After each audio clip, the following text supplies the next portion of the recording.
Welcome to క్యూనస్. మనం జనగామలోని 11వ వార్డులో ఉన్నాం. 11వ వార్డుకి సంబంధించి ఇక్కడ స్థానికులు ఉన్నారు. వాళ్ళతో ఒకసారి ఇక్కడ ఉన్నటువంటి సమస్యలు ఏంది, ఎట్లా ఉందని అడిగి తెలుసుకునే ప్రయత్నం చేద్దాం. అన్న చెప్పండి, మీ పేరేంటి? నా పేరు ఎనమందుల వెంకటేష్. నేను ఇంటర్నెట్ సెంటర్ నడుపుకుంటున్నాను. మాది 11వ వార్డు. మా వార్డు మాజీ కౌన్సిలర్ వచ్చేసి పాకరమ్మ గారు. వారు గెలిచిన కాడి నుంచి ఇప్పటి వరకు అయితే ఒక్కసారి కూడా వార్డులో తిరిగి అసలు ప్రజల సమస్యలు ఏంటి, అసలు ప్రజలు ఎలాంటి సమస్యలు ఎదుర్కొంటున్నారు, అసలు మోరీలు తీస్తున్నారా, లైట్లు వస్తున్నాయా అని ఏ రోజు కూడా వచ్చి చూసిన పాపాన పోలే వాళ్ళు. ఇప్పుడు మా కాలనీలో చాలా సమస్యలు ఉన్నాయి. ఈ వార్డులో చాలా వరకు మోరీలు సరిగా లేవు, రోడ్లు సరిగా లేవు, వీధి దీపాలు సరిగా వెలగడం లేదు.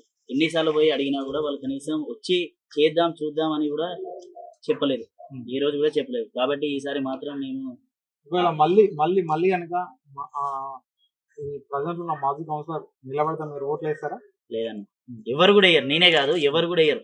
ఎమ్మెల్యే ఎలక్షన్స్ అప్పుడు వాళ్ళు వచ్చి తిరిగినప్పుడే ఇంకా ఏ మొహం పెట్టుకుని ఈ వార్డులో తిరుగుతున్నాం అని చెప్పేసి మొహం మీద ప్రజలు చీదరించుకున్నారు. కాబట్టి వాళ్ళకి ఎట్టి పరిస్థితుల్లో మళ్ళీ ఈసారి అయితే ఓట్లు వేసే పరిస్థితి అయితే లేదండి.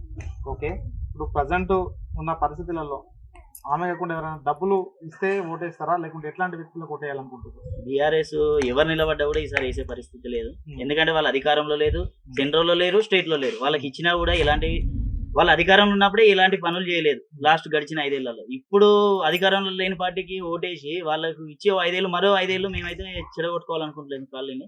కాబట్టి అధికారంలో ఉన్న పార్టీకి వేసి ఫస్ట్ మా సమస్యలు చెప్పి మా సమస్యలు తీరుస్తా అనే వ్యక్తికే, అది ఏ పార్టీ అని కాకుండా మా సమస్యలు తీరుస్తాం, మేము వస్తాం, చేస్తాం, మంచిగా ఉంటాం, చెడుకుంటాం అని మాకు ధైర్యం ఇచ్చే వ్యక్తి, మాకు భరోసానిచ్చే వ్యక్తిని మేము ఈసారి గెలిపిస్తున్నాం అనుకుంటున్నాం. ఓకే, ఇప్పుడు కాంగ్రెస్ గవర్నమెంట్ వచ్చి 2.5 సంవత్సరాలు దాదాపు అవుతుంది. కాంగ్రెస్ గవర్నమెంట్ పైన మీ యొక్క అభిప్రాయం ఎట్లా ఉంది అనుకుంటారు? గవర్నమెంట్ పనితీరు కానీ గడిచిన 2.5 సంవత్సరాలలో కాంగ్రెస్ గవర్నమెంట్ వచ్చిన కాడి నుంచి అయితే మా వార్డులో వచ్చేసి మిడిల్ క్లాస్ ఫ్యామిలీస్ నివసించే కాలనీ ఇది. మా కాలనీలో మాత్రం ఇప్పుడు 11వ వార్డులో కనీసం ఒక 150 మందికి కొత్త రేషన్ కార్డులు అయితే వచ్చినాయి. ఉచిత సన్న బియ్యం మాత్రం అందరికీ వస్తున్నాయి. ఇంకోటి 0 కరెంటు బిల్లు కూడా 99% ప్రతి ఇంటికి మా కాలనీలో అయితే వస్తున్నాయి. మా కాలనీ అయితే 100% లబ్ధి పొందిరు. కాంగ్రెస్ ప్రభుత్వం వల్ల వచ్చే పథకాలు ప్రతి ఒక్కటి 100% అయితే లబ్ధి పొందిరు అని చెప్పేసి చెప్పగలను. వీళ్ళ కాంగ్రెస్ గవర్నమెంట్ కు ఒక 10 మార్కులు అంటే మీరు ఎన్ని మార్కులు ఇస్తారు? నేను 10/10 ఇస్తాను. 10/10.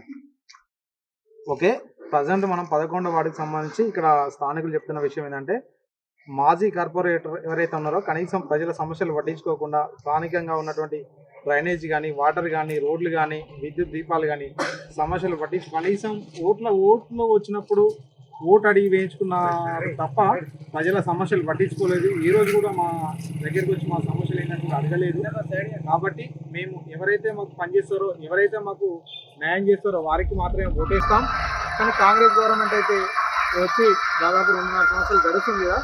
కాంగ్రెస్ గవర్నమెంట్ పనితీరు వల్ల చాలామంది పేదలకు రేషన్ కార్డులు కానీ, 0 కరెంటు బిల్లు కానీ, సన్న బియ్యం కానీ, ఇందిరమ్మ ఇండ్లు కానీ, ఇంకా ఇతర సంక్షేమ పథకాలు అందుతున్నాయని చెప్పేసి ఇక్కడ వారు మాత్రం చెప్తున్నారు.